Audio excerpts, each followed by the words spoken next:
తెలంగాణ పల్లెపోరులో నామినేషన్ల జోరు కనిపిస్తోంది. తొలి విడత గ్రామ పంచాయతీ ఎన్నికలకు సంబంధించి సర్పంచ్, వార్డు మెంబర్ స్థానాలకు పెద్ద సంఖ్యలో నామినేషన్లు వచ్చాయి. ఒక్కో సర్పంచ్ స్థానానికి సగటున 6 అభ్యర్థులు ఎన్నికల్లో తలపడుతున్నారు.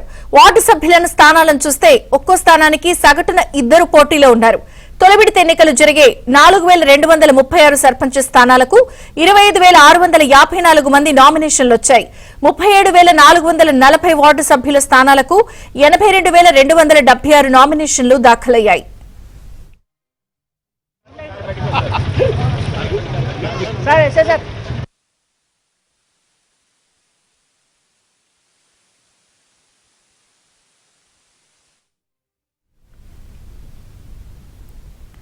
ఇక రెండో విడత ఎన్నికల్లో భాగంగా 4337 సర్పంచ్, 33350 వార్డు సభ్యుల స్థానాలకు సంబంధించిన నామినేషన్ల స్వీకరణ కొనసాగుతోంది. మరోవైపు సర్పంచ్ స్థానానికి వేలం పాటలు కొనసాగుతున్నాయి.